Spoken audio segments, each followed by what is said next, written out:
Dragi credincioși, ne aflăm în aceste zile în ceea ce cunoaștem în creștinism ca fiind săptămâna mare sau săptămâna patimilor, săptămâna ce a fost inaugurată de sărbătoarea intrării Domnului nostru Iisus Hristos în Ierusalim. Săptămâna mare este o înlănțuire de evenimente extraordinar de dramatice și dense ca învățătură. Iisus își pregătea ucenicii pentru cele două mari evenimente ce urmau să aibă loc în câteva zile: moartea Lui pentru păcatele oamenilor și învierea Lui din morți.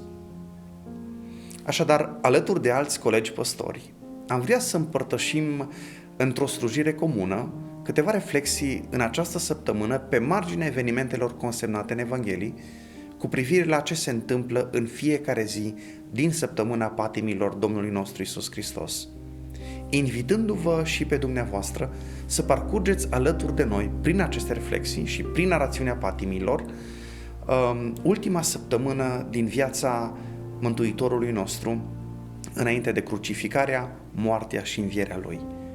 În felul acesta, pregătindu-ne pentru întâmpinarea acestor sărbători. După intrarea sa în Ierusalim, fiind primit cu entuziasm de mulțimea oamenilor ce se pregăteau de sărbătoarea pascală, Iisus părăsește din nou cetatea și se întoarce în Betania, așa cum va face și în zilele următoare, până în ziua prinderii sale de către liderii religioși. Pentru că Ierusalimul a devenit pentru Iisus un loc foarte primejdios. După învierea lui Lazar din morți și după primirea triumfală de care a avut parte la intrarea în cetate, ura liderilor religioși evrei a început să escaladeze rapid. În ziua de luni însă, Iisus se reîntoarce în templul de la Ierusalim și asupra acestui episod aș vrea să reflectăm puțin, așa cum ne este redat de către evanghelistul Matei în capitolul 21, începând cu versetul 10. Când a intrat în Ierusalim, toată cetatea s-a pus în mișcare și fiecare zicea: cine este acesta? Este Iisus, prorocul din Nazaretul Galilei, răspundeau norodele.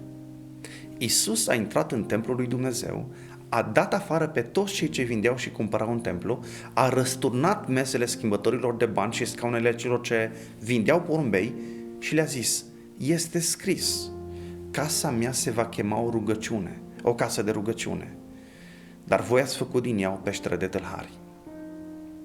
Templul era intenționat să fie ceea ce grădina Edenului a fost la început, adică locul unde Dumnezeu trebuia să locuiască pe pământ, locul în care Dumnezeu se întâlnia cu omul.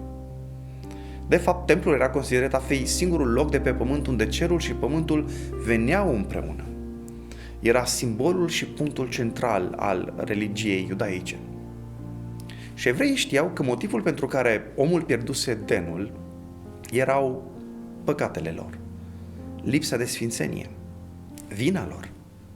Așa că templul însemna pentru Israel locul unde păcatele erau iertate, singurul loc de pe pământ unde puteai să te închini, să-ți spui rugăciunile, singurul loc unde îți aducea animalele ca jertfă pentru păcatele ce atât de greu apăsau asupra ta. Pentru mulți însă din vremea Domnului Iisus, templul își pierduse de mult semnificația aceasta. A încetat să mai fie ce a fost intenționat să fie. De fapt, în vremea respectivă, romanii, cei care dominau partea aceea de lume, preluase nu doar controlul politic al țării, ci și monopolul asupra templului. Au confiscat hainele preoțești și doar acei preoți care erau mână în mână cu ei mai ajungeau să slujească la templu. Și bineînțeles că îmbinarea aceasta dintre profan și spiritual a secătuit orice urmă de încredere pe care evreii o mai aveau în sistemul lor religios și în templu. Când Iisus intră în templul de la Ierusalim, citează aceste două pasaje vechi testamentale foarte cunoscute pentru mintea evrească de atunci. Primul este din profeția lui Isaia, capitolul 56. Casa mea se va chema o casă de rugăciune pentru toate popoarele. Templul de atunci însă și-a pierdut de mult această calitate misiologică. Devenise ceva exclusivist, doar pentru evrei și doar pentru cei ce își permiteau. Și după ce spune aceste cuvinte, face acest gest scandalos de a chema înăuntru pe cei cu handicapuri fizice în curtea aceea și le oferă vindecarea. Și al doilea pasaj este din profeția lui Ieremia, în care se enunță o judecată asupra celor ce împleteau nelegiuirea cu spiritualitatea. Este casa aceasta peste care este chemat numele meu o peștere de tâlhari înaintea voastră? Iisus îl vede pe săracul care venea la templu că este opresat și este împovărat tocmai în locul și de către oamenii care ar fi trebuit să ia povara de pe umerii lui. Și dintre toți Iisus este cel mai scandalizat și mai furios pe religia care a devenit altceva decât relegarea cu Dumnezeu. Templul devenise nu doar un loc în care adevărata religie nu-și mai găsea locul, ci și un loc costisitor și foarte periculos. Și Iisus își manifestă furia aceasta răsturnând mesele schimbătorilor de bani a celor ce vindeau porumbei. În alte cuvinte, gestul lui Iisus nu este, așa cum mulți am crede noi, curățirea templului. Iisus face templul acela, îl curăță pentru a-l face mai bun, alungându-i pe cei ce făceau afaceri în el. Ce face Iisus e că transmite următorul lucru. Vechiul templu a încetat să mai fie. Rolul lui s-a încheiat. Adevăratul templu a apărut. Iar în capitolul 28 din Evanghelia după Matei, când Iisus își dă viața pe cruce, ni se spune că perdeaua din lăuntrul templului se rupe în două, semn că odată cu moartea lui Iisus, funcția templului a încetat. Acum, Iisus este punctul de întâlnire dintre Dumnezeu și cei păcătoși, dintre cer și pământ. Câțiva ani mai târziu, Apostolul Pavel reia această temă și o pune în următoarele cuvinte. Nu știți că trupul vostru este templul Duhului Sfânt care locuiește în voi și pe care l-ați primit de la Dumnezeu?